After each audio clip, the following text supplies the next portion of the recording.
warm welcome to the Gimme Wrestling Podcast. My name is Dom, and this is Anthony. Hello, how's Gimme it going? a podcast and musical. I had no idea you was going to do that. Welcome to the Gimme Wrestling Podcast. My name is Dom. This is Anthony. Hello. We are cracking on. We are here in your screens, on your phone, on your iPad, on your Mac, on your PC, wherever the hell we are. We hope you're happy. We hope you've had a wonderful week so far. Cool. We're doing Wrestling Rewind. You just don't 59. care what they feel No, like. it's great. No, You it's don't great. care what they feel like. I know, it's great. It's wonderful. I hope you're all having a nice day. And through whatever social media we're playing through, you're enjoying it. There we go. Yeah. Yeah, cool. Right. I know, basically. I just do it with less style. You do it with more style. Wrestling Nice. Rewind 59 in your house 59. 12. It's time. It's done. It's Well, time. Vader's not really In it at all. in it at all. No, well, you know, there was planning on making him the champion at SummerSlam. Didn't happen. Shawn Michaels sort of went all over that, and things moved on without Vader. Yeah. There was rumours that he was injured, but I couldn't tell whether that was legit or not, to be honest. Sad times. And obviously they had Sid as a champion. They even buried him later on in the broadcast where was it either Jim Ross or Vince McMahon? He was like, which is the strongest guy you've ever faced? And Michael was like, well, I thought it was Vader, but it's actually Sid. Yeah, so basically buried one of our favourite performers on the Gimme Absolutely, yeah, podcast. absolutely. December the 15th, 1996, Nearly approaching 97. Christmas. Nearly, baby. This is it, man. And then we're nearly in 98. This is Some good stuff. This is good stuff happening. Good stuff. West Palm Beach, Florida. The pay-per-view suggests that Vader would play a dominant role, not even to be seen. Number one film at the time was Star Trek: First Contact. Oh man, First Contact. First Contact. And the number one song in the UK, it was Christmas time. It was Dunblane, Knocking on Heaven's Door. There was Scottish singers. Knocking on heaven's door. Bob Dylan classic. It was a remake. Oh, right. Guns N' Roses did it originally. They remade it, and then Dunblane did it. It was to raise money for the victims of the Dunblane massacre. Cool. Commentators Vince McMahon, Jerry Lawler, and Jim Ross. Dark matches. What's with the McMahon? I don't know, man. Are you afflicted Potentially. with the same being as Matt Hardy? Could be. Do you have Vince McMahon. Do you have an affliction? Dark matches. Brackus versus Dr. X. Rocky Maivia versus Salvatore Sincere. And after the pay-per-view, we get two more dark matches. Stone Cold Steve Austin versus Goldust and Shawn Michaels versus Mankind. That's a lot of performers. I mean, granted, Rocky wasn't big at the time. I get that, but Rock was in one of them matches. Yeah, and we've got Steve Austin, Michaels, Mankind, Goldust, all off the card. It's a big deal, isn't it? It seems. I mean, like again, the card itself not brimming with the talent that we've seen so far. No, but yeah, the dark matches odd. Yeah, I mean, Goldust comes they all appear at some point. They all appear at some point. Yeah. Starts off with a video package of Hart and Sid. Very stylized, pink highlights. That was cool. Enjoyed that. First match: Flash Funk versus Flash Funk versus Leif Cassidy. Too Cold Scorpio. I actually too cold Scorpio. Too Cold Scorpio. I really like this match. They actually have one. They have a little bit of a mini feud. These guys, for whatever reason, it makes sense. But yeah, Too Cold Scorpio. The two guys that can work. Yeah. They do well in the ring. Put them on first match of the card. They actually, I think they were trying to steal the show. Yeah, a few botches in there. Yeah, but they went out to wrestle. They did a cracking job. They did a really good job. I thought so, and also, I honestly think that Too Cold Scorpio or Flash Funk here in this iteration, he could have done so much more if they'd have given him a much. The gimmick is ridiculous. The gimmick's fine. It's not. Like, look at his in-ring talent. Yeah, I suppose it's got a ceiling. Like, he's 10 times what Mark Merrow is in terms of talent, in my opinion. Right? I disagree slightly, but yeah. But because of his outfit and that ridiculous sparkly and those massive David Bowie-esque boots that he's got on. There's nothing wrong with David Bowie-esque boots. No, I know, but they're huge. And you can't wrestle, and it's difficult. Well, he does wrestle. He does a damn good job. Yeah, he does actually do a really good job. I enjoyed it as a whole. Yeah, so it was a great match. So what happened to Jannetty? He'd left the company again after Rockers 2.0 didn't turn out very good. Creative differences, probably not a good time for his health in general. No. Constantly in and out of trouble was Matt Jannetty. Flash Funk comes out with his dancers who have full routine coming to the ring, including going to commentary and getting Vince McMahon to stand up and do a little boogie. That's cool. I laughed. Yeah, Vince McMahon, anything like that, I think Vince gets a little bit of a chuckle out of it. Yeah. I think he has quite a bit of fun with that stuff. I mean, and they'd put a lot of time into Flash Funk as well. Sorry. No, I was going to say, it's I mean, there are many ways you can interpret that, but I do feel like Vince does enjoy a little bit of a dance occasionally. Oh, he does. Have you seen that video of him singing? It's great. He loves it. He loves life. Not anymore. I'll be honest. The theme song that they put in was really good. His Flash Funk theme song was really good. They'd really put a lot of money into both his outfit and his character. I always go back to Dean Douglas and how they'd sort of thrown that together so badly. That outfit was ridiculous, but yeah, they really had. They did clearly put a lot of money into it. And it's a shame that they didn't do more with his character. I mean, he ended up in the Job Squad with Al Snow, didn't he, later on? It's funny. Yeah, of course. Obviously, this is foretelling an alliance, and I'm sure a friendship backstage. But really, really good work from the two of them. Leif Cassidy. They actually get a lot of good comments from Jim Ross and Vince. That they starts off when they're ripping into Leif Cassidy a little bit, making a joke out of him a little bit. But then as the match goes on, they seem to get more and more on side of Leif Cassidy, particularly. Yeah. You can tell Vince McMahon, again, by the outfit and everything, you can tell Vince is already... Vince loves it, though. Vince is quite high on Flash Funk already. Yeah, he loves it. I mean, he did exactly the same gimmick, 20 years later. Yeah, but I think that Leif Cassidy or Al Snow won over the crowd and won over Vince. I think they was both really good. They both did a really good job. The two start off with some nice reversals from lockups, flipping over arm wrenches, lots of flipping out reversals, nice arm drag takedowns. In many senses, it's the type of stuff we see on NXT UK these days. It's that sort of clever mat wrestling that's not just locking up and go, which we got a lot of in this time still. Yeah, no, I think it was a really good dynamic between both of them. Funk botches a springboard onto the ropes, crossbody slipping off the second rope, goes off the turnbuckle instead for the crossbody, but hits it way too high. Face first powerbomb from Snow leads Flash in a mess on the floor. There's an overhead belly to belly from Snow that sends Funk flying out of the ring of the top rope before Snow meets him with a springboard plancher. Yeah, that somersault plancher was nice. It was really cleverly booked. Mick Foley can tell you whatever he wants, but I believe Al Snow is very underrated, and I think Cassidy very I underrated. think he is. Al Snow gets another powerbomb but misses a moonsault. A cartwheel into an enziguri knocks Leif out of the ring before Flying Flash Funk dives out of the ring. He hits a moonsault off the top rope. They go to quick pinning reversals. Yeah, they have a bit of a swap, don't they, between moonsaults? They have a little bit of a moonsault competition. Yeah. Which is interesting. Which is a good dynamic for the match.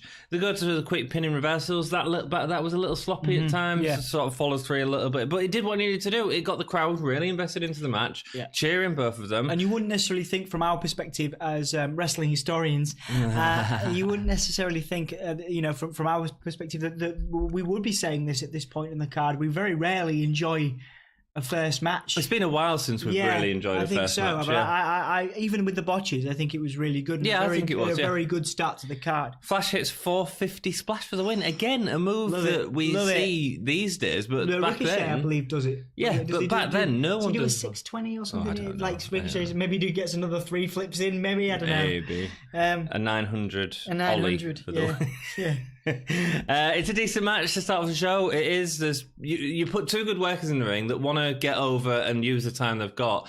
And to be honest, that's what they did with Shawn Michaels in his early career with the Rockers, and that's how he got over by putting on matches like that. Fantastic stuff. Obviously, these two never reached that sort of level, but it's a great opener for the show and good. And for the Royal Rumble, you can tell they were really trying hard to sell that pay-per-view. Yeah. It was in a 70,000 seat arena. That's a lot of people. It is a lot of people. Owen Hart and the British Bulldog versus Fake Diesel and Razor. The least said about, interestingly enough, obviously Austin gets involved in this and kind of spoils it, but I don't really. I don't think. Didn't care? I don't think Kane or Fake Diesel has found himself yet as a performer. I did a little bit of research. No, because he's copying someone else badly. Yeah, I did a little bit, research into Fake Razor, and he has a little bit of a brief foray into New Japan after this, but not much of a career behind him. Oh, we haven't done this. Oh, yeah, we have. We've done things. But I feel like it's okay. I feel like both of them, again, they got the raw end of this deal. I think that both of them were obviously, you're about to see Kane, flourish and do massive things. Yeah, but that's only because Diesel didn't work. If Diesel worked, then he would have carried on with it. It's just naff, and we all know it's naff. And for this match, I think that it works from a perspective of having Bulldog and Owen as faces, kind of establishing them as faces. That's what I didn't get, because it was like a bit face, a bit sort heel. Of tweener, are they here? I had a real issue. I'll speak about it more during the last match. I had a real issue with this pay-per-view and the heel face dynamic. Lots of weird interferences. Yeah, as well. Like obviously because you have Austin come in towards the end of it and cost obviously Bulldog. The Bulldog and Owen have a great match. With themselves, they kind of carry the whole thing, I think. Yes. But having Austin come in and do the clip and everything, and it kind of spoils it a little bit. I do think I don't know if it spoils it, because I wasn't interested in the match. I was making notes, and I was like, I've not even made any notes because I don't understand it. Well, I tell you what, I really don't understand, Don.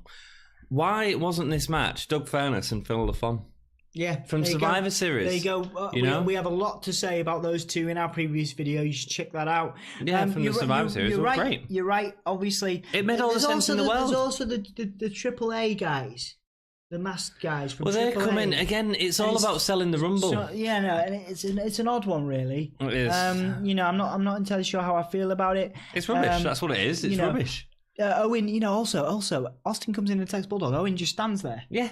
Like at the end of the match, it's weird. Very, very confusing. Before the match, we get the interview with Owen and Bulldog, who says Doc Hendricks says to him, "You've shown no continuity as champions."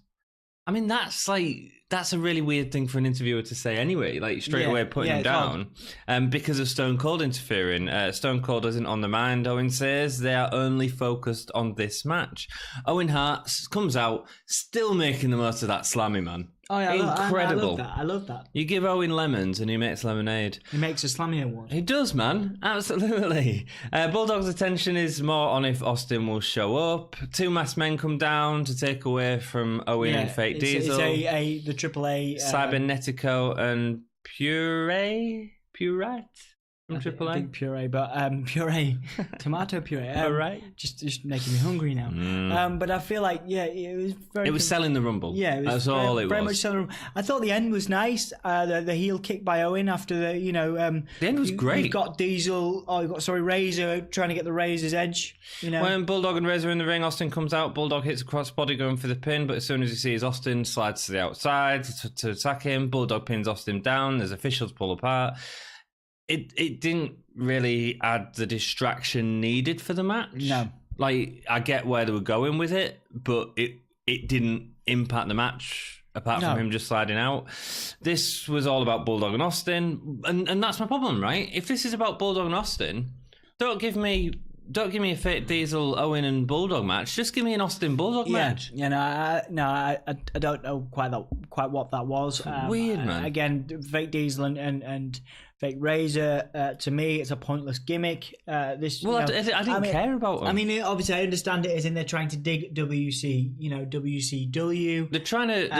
They're just being stubborn and saying we own these gimmicks. Here's part of the issue with it, right? You get fans in the audience chanting, "We hate Diesel, we hate Diesel," right? And it's all when, as a fan, you start to get alliances to one brand or another, and that's what the whole Monday Night Wars was about. And people shouting, "We hate Diesels," then just going to move them to go see the real Diesel on WCW. It makes no sense. Diesel deliver the sidewalk slam. Razor, he just wasn't a very good performer. The guy who played Razor's a poor imitation. He was trying to do the same taunts that Razors were doing. It's not his fault. He was stuck trying to be another person. It's weird. Diesel sucks chant start after a big boo, and the fakes get way too much offensive in the match. Owen and Bulldog didn't even save it. Owen was getting beaten way too much by these fake guys, leading up to Bulldog to get the hot tag. And then the heels getting cheered. Yeah, and then again, you've got this weird dynamic which even Jim Ross picks up on, where Owen doesn't help Bulldog towards the end. No, it's weird. Never, that's not really addressed. It makes no sense. No. Yeah. Bulldog collides with the heads of both men. Bulldog looks in really great shape, actually, delivering a beautiful suplex. Diesel and Owen come in, but both men get drop kicked over the top rope from Bulldog. Razor holds Bulldog in a Razor's edge, and Owen delivers a back heel kick to Razor, leading Bulldog to roll through and get the pin. Yes, wonderful finish. Yeah, great. To the match. Yeah, wonderful finish. Wonderful finish to the match. Indeed. Rubbish match. Yeah. And it wasn't saved by that. It was a good spot, and it would be a highlight spot of my night for just the end of that. But the rest of the match was it could be pretty terrible. Could be, yeah. It was a great idea. And then so we go from that, and then we go into the Nation of Domination. Yeah, so they're backstage on cyberspace, as it's called. It ruins the mystique of all of these people. Like, you had Brian Pillman on, Undertaker just typing away, browsing the internet. Yeah. With his dead fingers. And looking at Vampire Freaks or something. That probably didn't exist back then. Farouk, Crush, and two rappers are there. What were they called again? The Nation of Domination. I came up with there was an actual name for them, but anyway, it's on the other video. But very odd, kind of ruins the mystique, I think. A lot of these guys. But it was a way to make money, man. It was just all about making money. Yeah. Vince introduces Ahmed Johnson, who wants payback on Farouk. Obviously, Farouk was the one that took him out with injury, storyline wise. It was Farouk and Vince interviews him in the ring. This is building up to a match at the Royal Rumble again. Buy your tickets, 70,000 people to sell out. Ahmed has lost everything because of injury. His girlfriend, cars, all the important stuff. He promises Farouk will feel the pain of Ahmed Johnson. If he lost his girlfriend through injury, his girlfriend was not a very good person to him. No. He should have found someone better, more loving. Yeah. Like someone Sonny. else that'll take the Pearl River plunge with him. Absolutely. Oh, is that his finishing move? It was. Oh, I know. Anyhow, the Nation of Domination come out, standing on a balcony, hovering over the entrance. Farouk says if it wasn't for this pitiful crowd, he'd beat him. He's going to show him at the Rumble by any means necessary. And that's the any means necessary thing. Yeah, I liked it too. I really liked it. I legitimately, you forget what Farouk was a few months ago. Oh, he was powerful. Yeah, but you forget his the gladiator stupid thing. hat. Yeah. You forget that. You really legitimate. I think you've got to be really careful. And obviously, race comes into this. There was some real clever racial undertones, very clever. It worked. But again, you've got to be very careful. And I think in WWE, who aren't always the most sensitive, we're going to see some really risky stuff coming up in the next few years, where they are grazing, if not gnashing against the bone, what's acceptable by society standards. But this was, it was slight. It was good. It was really clever. So Farouk says something about I don't like your type or something like that, and it feels like a subtle dig at you're not black and proud like we are. You're standing for something else, and but without saying that. Right, and so it's like a real which is all they could have done at this time, I think. No, they could have gone more because they could have been silly with it. Because you know what WWE is like, especially at this time, they were just being silly with everything. That was really clever. Yeah, a nice gem of a promo. There was a lot of silence, though. There was a lot of silence. That obviously, like after the promos delivered, Root's kind of stood there for a while. Mm-hmm. Ahmed's kind of stood there for a while. It's kind of weird. Well, Vince was leading it. That's the problem. So they're all waiting for Vince to do whatever he does. Yeah, he doesn't have that skill, and obviously he realised that later on. And also, you've got two guys speaking like away from each other. Quite away. Yeah, I'm gonna get you one day. Over there. Can you imagine if Sting was in the rafters and just started talking back to someone? No, it wouldn't work. You know what I mean? Next match, Hunter Hearst Helmsley versus Mark Mero for the Intercontinental Championship.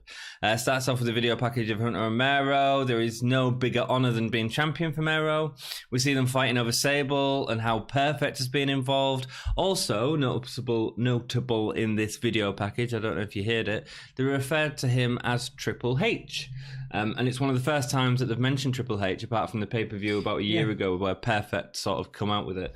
And obviously that's going to start building into the new character as he becomes, which is interesting. Hemsley beat Miro for the title with the help of Perfect before attacking Perfect as he no longer needed him.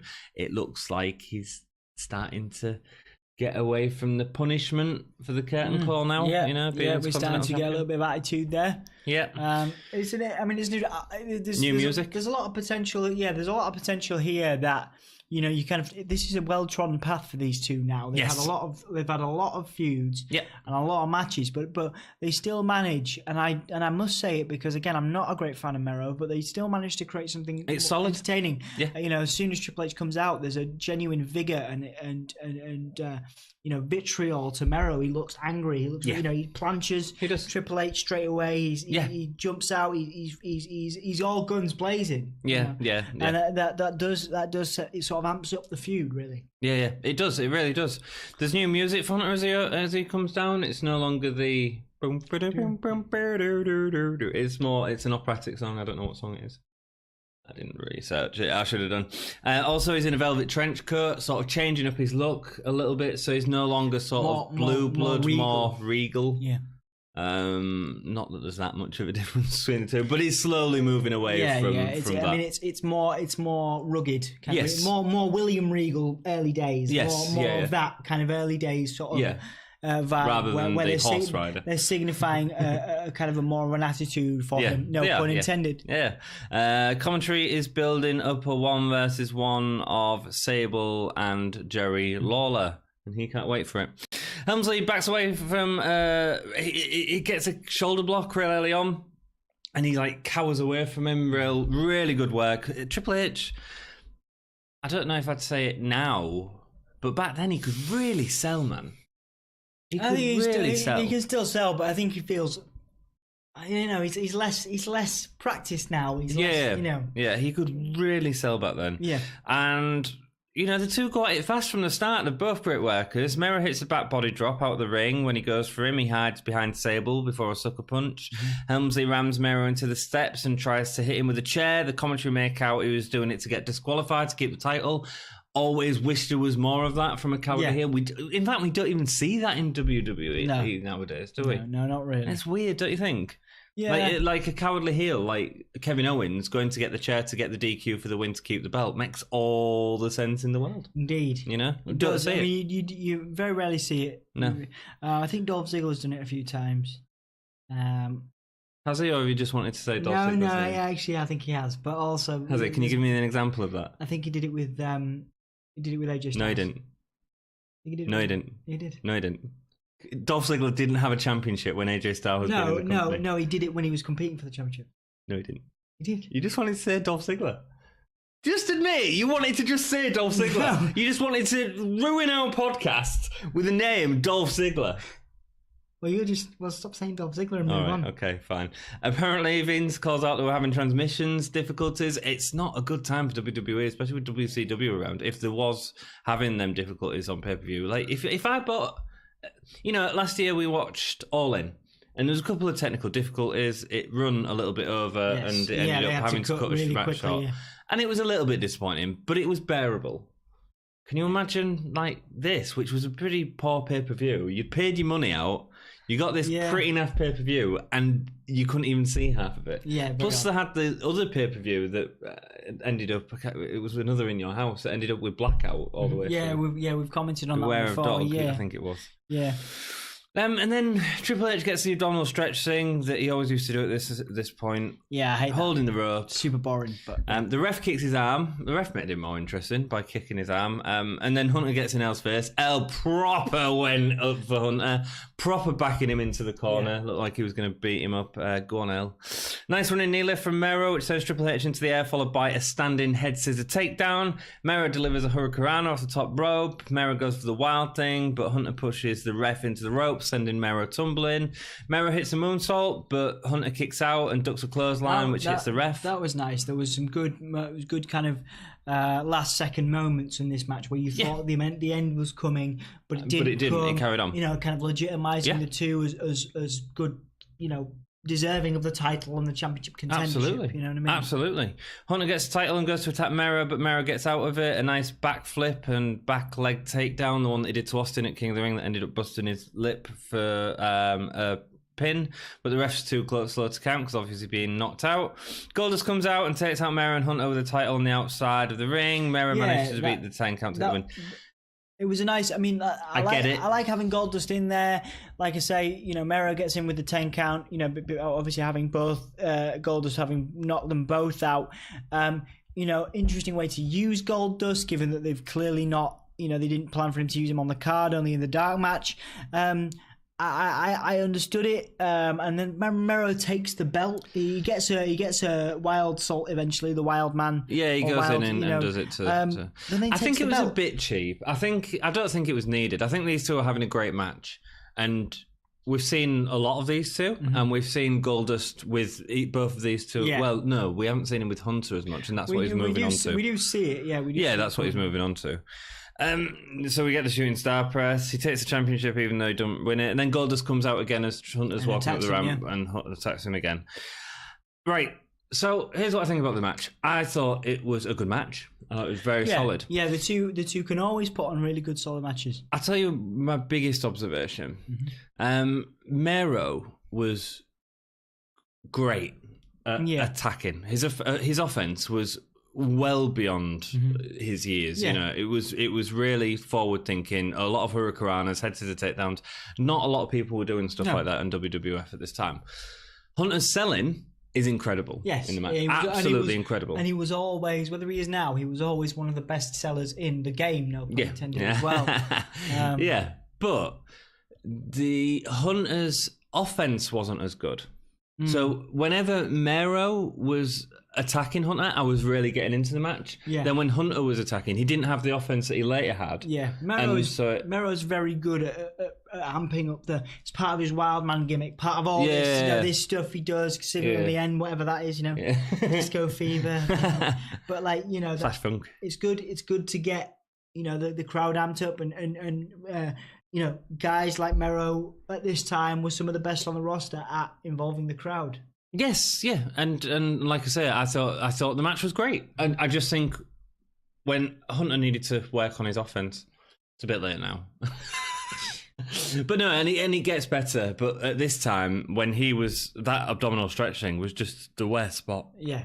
The worst spot. Doc Hendricks interviews Sid with his backwards cap on. Is he a face? What do you mean? Is he a heel? You mean the master and the ruler of the world? Yeah, Michael's everything he says is like. Yeah. It's like what is it? Is it Hannibal? Yeah.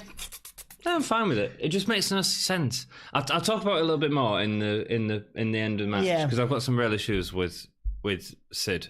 I like his fan engagement. He's really good at engaging the fan. How he goes around and everybody gets a fist bump. Quite like that. I'll tell you what I think about it.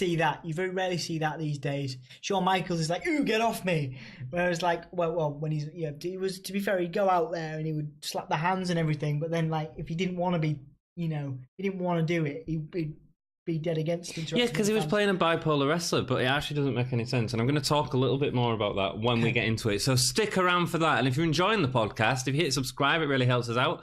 A thumbs up and a comment really helps us out. You can buy some mugs if you want from Patreon, Redbubble. And you can also follow us on social media. We're on Facebook, Twitter, Instagram and Patreon, all at Gimme a Whole Year. So check us out. Next match, Undertaker versus the Executioner. Yes, in a Armageddon match, which is basically no DQ.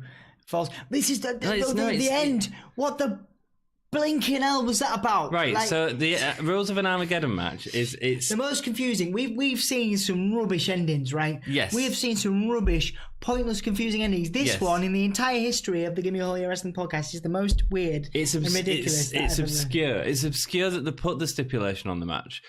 I get they were trying to be edgy, but if you're trying to put a stipulation on the match... Do a boiler room brawl. At least... Well, no, I don't mind this. I don't mind it, right? but actually use it during the match, Okay. right? So what actually happened? So the Armageddon match, it's not just a no DQ and pinfall. It's a no DQ, pinfall or submission, and then after that, there's a 10 count, so it becomes a last man standing. So after you get the pinfall, it then becomes a last man standing, right? So you've got to get to the count of 10. It's used once during this match, which is at the end of the match, which makes no sense, right? So everyone pops for Undertaker getting the pin, then the ref counts to 10, and by the end of the 10, we're supposed to pop again. What? Yeah. It makes no sense. Had it have been used in the match, and let's say Mankind come out and attacked him, as he does, and Executioner gets the pin, and Undertaker sits up at some point in the match after the 10 count, then it makes sense. Yeah. But using it instead of just using a pinfall makes no sense. It's very confusing. And then, so he does the pin, and then he does the 10 count. And it's like, I'm echoing what you. It's just I get it. I don't get it. Use it during the match. If it was used as part, if Taker had got pinned, this was a slow, methodical match. Mankind comes out, makes it interesting. Oh, it was hilarious. Yeah, makes it interesting. You know, Undertaker, Mankind. Undertaker fights back against Mankind and the Executioner. They blooming go outside. Executioner gets wet, gets dumped in the water, comes back in. You know, Mankind ends up in a straitjacket and attacked by security because WWE officials or WWF officials, as it was at the time, have somehow, weirdly enough, had enough in this no disqualification Falls Count Anywhere match. Officials are freaking out and security's out there in this no DQ Extreme Rules match, effectively. But somehow, for some reason, security have come out and we'll put him in a straitjacket. Yeah, and it suits Mankind, as you would expect, as he's running around, barging around, screaming, doing his thing. You know, it suits him, and it's all right. But then,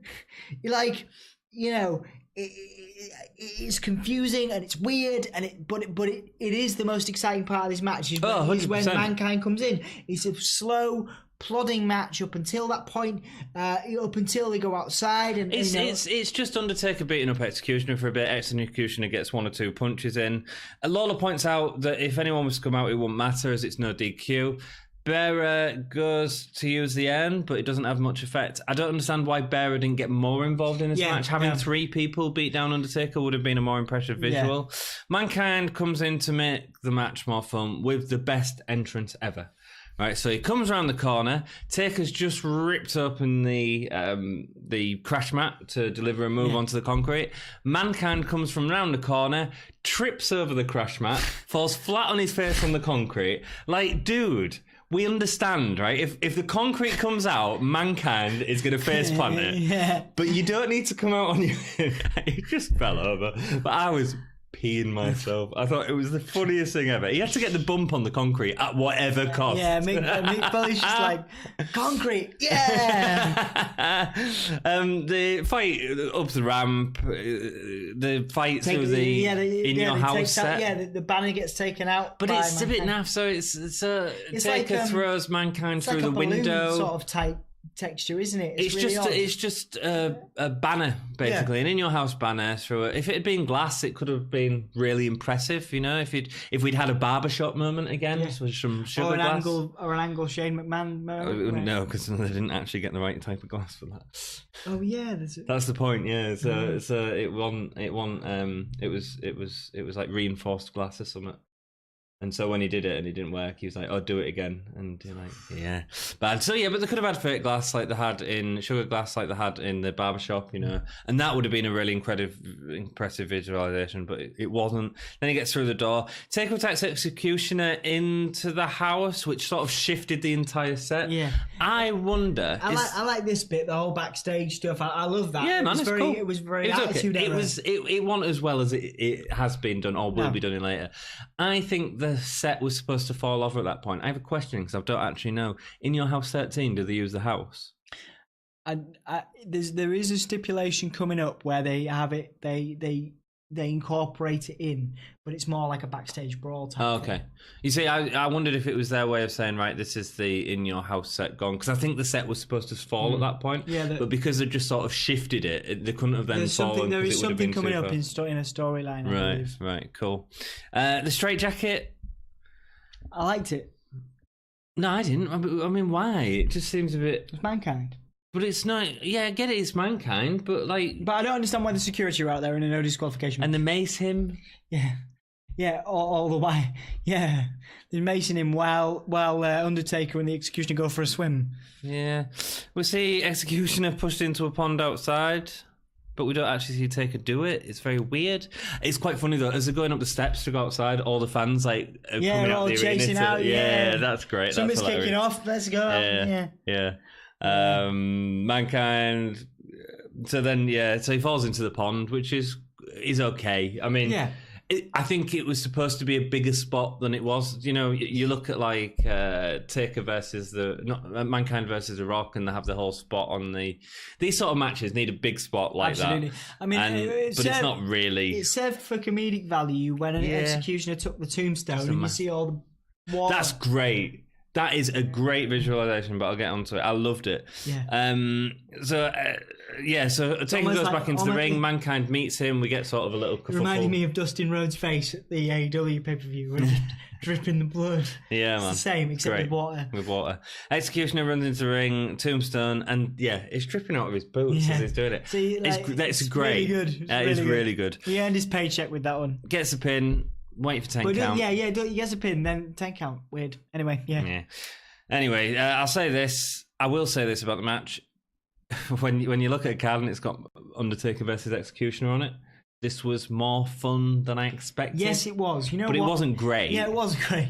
It wasn't great, but it wasn't. It was better than it probably should have been. Should have been, yeah, absolutely, yeah, and it's all because of Mankind and Undertaker carrying on. As ever, this time there are three constants coming up. You've got Shawn Michaels, Mankind. Who's the other one? Actually, I've Owen Hart. Three constants that seem to be for us.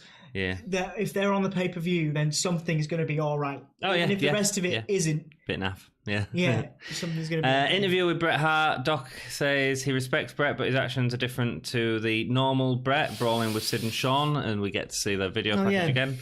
Bret said he waited for the belt for 8 months.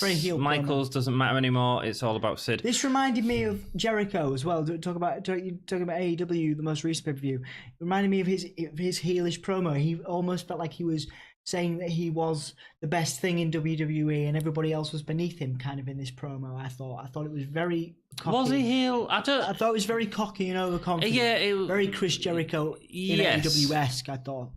But he was still a face. And I think they had a real... Sid was meant to be the bigger face going into this. Yes, but it's a bigger face. But then he's not. He's also a heel because he's bipolar. That was his wrestling character, man. He was just a bipolar wrestler. Sometimes he'd be happy. Sometimes... And it's even seen in his promos where he's... And I've got real issues with it. I think the crowd don't know how to react to it. I love grey wrestling, right? I love Kevin Owens, who's not really a bad guy because he's got a reason, a justification for everything. With Sid, it's like, oh yeah, I'm high-fiving everyone. Now I'm going to beat you with a chair. It just I do see your point. From an audience point of view, you're watching it going, am I supposed to cheer this guy? Is Bret the heel here? Is Bret the face here? And even the kids on the front, I'll go into it in the match. Michael's music starts playing over the Bret interview and Bret starts getting frustrated with it. It's quite good. Psycho Sid versus Bret Hart with Michaels on commentary. Michaels comes out with...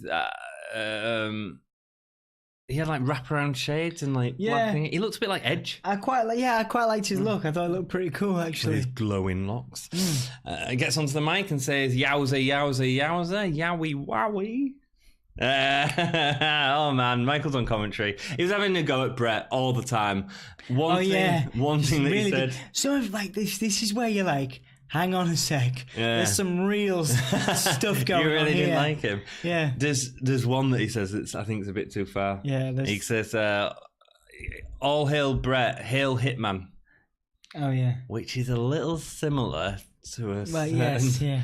and he just keeps having a go at Bret. Bret attacks. There's also a nice dig at his brain when he's ripping into both Sid and Bret. He's very good on commentary. He is really good, yeah. He is really good. If we could have just replaced Shawn Michaels, I mean, Jerry Lawler with Shawn Michaels, the industry would look very different today, I feel. And that whole era, it so wouldn't be as good. That whole era. So you're saying get rid of Shawn Michaels out of the wrestling scene and put him on commentary? Yeah. No way, dude. Lawler. Don't be so stupid. I've never heard out so stupid. Why? That's ridiculous. Why? Shawn Michaels has some of the best matches of his career coming up. No, you're taking all that away and you're saying go on commentary. No, I'm saying that it would have been good. Lawler was very good on commentary at times. At times, Michaels would have been exceptional in the ring and on commentary. But he couldn't have done both, Yes, dude. he could. Yes, No, he couldn't. There are other examples of people that have done that. Austin Aries did that. No, he didn't. He did it because he was off on. No, he was off on injury for such a long time because he cracked his eye. Aiden English does it. Aiden English doesn't wrestle anymore. He's just on commentary. He does wrestle anymore. When does he wrestle? He wrestled on the World's Collide thing recently. Congratulations! You wrestled on a network show that's no one's watching. Has he wrestled on SmackDown and Raw for the last year? No. No, exactly. He's not wrestling anymore. You wanted Shawn Michaels on Worlds Collide. Calm down. Just chill out. I'm sweating it. Take a chill pill. Fucking hell. Oh dear. Brett attacks Sid from behind at the start of the match. Feels more aggressive with him doing this. It makes sense. I like the whole Brett really going for it, really having to take things seriously now. Much like the Survivor Series match with Sid and Michaels, Sid needs someone to lead the match. Yeah, it was, I feel like I say, Brett's technical ability here was one of the best. Again, we're ripping into, we're taking aspects of the commentary, we're taking aspects, ripping into Sid, but excuse me, I do feel like Brett was on form here, real form as a technical performer. I don't think he was. I thought he was really on. He was targeting limbs. He was methodical. Meh. I liked it a lot. My issue with it is right. So SummerSlam 1992. Yeah. You've got Bret Hart and Bulldog, and you have Bret Hart, who very much led that match because Bulldog completely forgot what he was doing in the ring. Yeah, and that's a phenomenal match. Yes. Yeah, Bret was capable of doing exactly what Michaels did at Survivor Series, and I don't think he did that in this. Now, whether that was due to pre-planning, I think potentially was. But I don't think the spots were clever. I thought there was some really lazy spots, like the whole turnbuckle thing where he goes behind to push Sid into it. Sid moves out of the way and Brett falls into it. That's rubbish. Yeah, that's rubbish. I get that Brett was going to get it. That's fine. But that was rubbish. Yeah. An Irish whip reversal would have been better than that. Yeah. I do see what you mean. But I do agree that Brett carries this match. But I think... He tries to. I think he's probably the performer of the night here. I do feel like he puts on a great show. I expected more. Okay. I expected more. Okay. Maybe. I don't think... Yeah, so Sid face heel thing just don't work. The grey I'm fine There are with. elements of it that I like I say, the fist bumps and the crowd interaction, specifically the crowd interaction. It gives somebody, the chance for. But it just feels bipolar. It just feels like two contrasting things. And so you've got a fan that's that he goes to move the crash mat at one point, and you've got a fan putting his foot on the crash mat to try and stop him, and then he interacts with the fan, and it's like he's shouting at a little kid, and it's just weird. It doesn't really work. I see what you mean. Sid goes to... It's not clever grey. It's just... I understand. I'm bad. I'm good. I understand. Because that was his character. And I get his character. But everything from the Owen Hart Bulldog thing where it was like, who's the face? Who's the heel here? What's going on? Yeah. To the Hart thing, who's the face? Who's the heel? And it doesn't feel like any of them have got justifications for any of it. And if they had justifications, it'd be fine. Yeah, it'd be a bit different. Sid goes for the powerbomb on the concrete. Obviously, he wasn't going to get that. Hart pushes him back into the turnbuckle and starts really wrenching Sid into the turnbuckle. It's good stuff. Brett was doing well to lift a much bigger Sid because Sid wasn't just big. He was massive. He was big and he was built as well. Yeah. Brett does some good work on the back. He did. The backbreaker was great, and it still looks safe for such a big guy. But they're still going with this Brett's too old to retire and should retire angle. Yeah, actually, he looked physically probably better than he's ever looked. He wasn't as built. I agree, but he was really refined. He's definitely kind of coming to his own in terms of attitude. I think he's probably the most well-formed his gimmick is.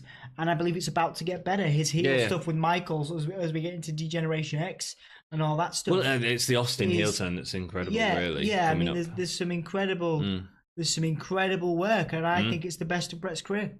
Potentially. I think the 92 stuff was great. Oh, yeah, I agree. It was great. I think we just have, again, we're going to find, it's been very interesting for us to go into that era. Yeah. Again, and see if we It's interesting to hear your opinions on this. See if we love the same things as we did back then, you know? There is no fight from Sid until he slams Hart off the top rope. Then we get punches, big boot, power slam, that sort of stuff. Austin comes in again and attacks Hart, but Bulldog and Owen come out off, to take Austin out. Again, it's weird. So Austin's a heel helping a face.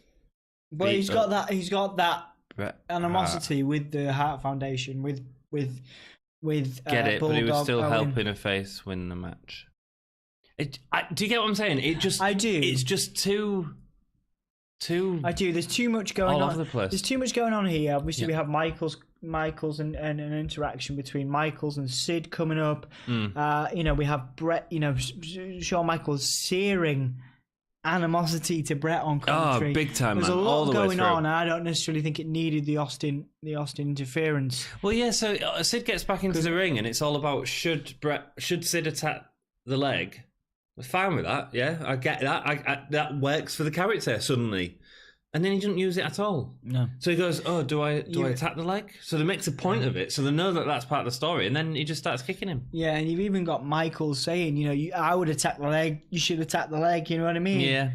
And then he's just stomping Hart on the ropes, and it's as entertaining as playing 2K with you. That's all you do. Gets the win. Me and Dom have a rule actually. If he kicks me more than 4 times on the floor, because they stopped the instant reversal, didn't they, in the new game? Yeah. If he kicks me more than 4 times, then I instantly put him in a submission, and he can't do the submission game. Sometimes I can get out of it. Very rarely. If not, it just sends you kicking me on the floor for ages, doesn't it? Brett ends up hitting the exposed turnbuckle. Rubbish. Sid delivers a chokeslam to Hart, who kicks out of it. Cool. Michaels lets Hart text his chair before saying, "Oh, what a role model Bret Hart is." Yeah, that was nice. Yeah, I like that. That was good. I like that a lot. But instead, Sid punches it away. Gives him a face palm, doesn't he? Yeah, he pushes Shawn away. Shawn gets onto. So again, is that heel or face or what? Because Michaels is still. I do like this ending. I do really like this ending. I thought it was really well done. I don't care. I like the face palm. I like Michaels getting involved. I like how that led. So Michaels gets onto the apron, which then Sid is Irish whipping Brett. He hits Shawn, and then Sid gets a powerbomb for the win. It doesn't really feel like Shawn helps it. It feels pretty clean. Pretty clean. It doesn't feel. No, I don't think it's. Mudded. I mean, it doesn't. There's no confusion about the intent. No. I do like how that Brett. Collide with Michaels leads to the powerbomb. I think that's well done. I think it. I think it leads into all the storylines well, because obviously Brett then goes after Shawn outside the ring, which makes sense. We've got Sid in as champion still. It makes no sense. Michaels walks out looking. So he walks out and he looks like he's going to attack a fan. He gets right into a fan's face. Does, and Brett, of course, attacks Michaels as well out of frustration. And then Michaels goes back to cut a promo of a commentary, but no one's turned the microphone on, so that's a bit of a waste. Before squaring up to this fan again, who was completely not afraid, just wooing in his face. I mean, he was just a young kid. But again, I don't think he was just into it. Yeah. But Michaels felt really heely again. Yeah. Is he the face? Is he the... Yeah, that was confusing. And then the fact that they showed that on camera as well. Yeah. They could have done some stuff to prevent that. It was Michaels going, "You've been annoying me all the way through this match with your chanting," because he was probably shouting at him, and I'm going to get in his face and show who the guy is. That's what it was. Power play from HBK. Absolutely. And for me, I didn't really enjoy the match. And again, from someone like Hart, we've seen that he can really lead to a classic. And I don't think this match was as well thought out as something like the 92 SummerSlam. And I know I'm comparing it to something great. Yeah, but we have something gold there. That's a great example of someone put in a difficult situation, which was working with Bulldog, who forgot everything. Yes, which is very similar to working with the average Sid, and turning it into something gold, And I don't think this was gold. I don't think we can call that.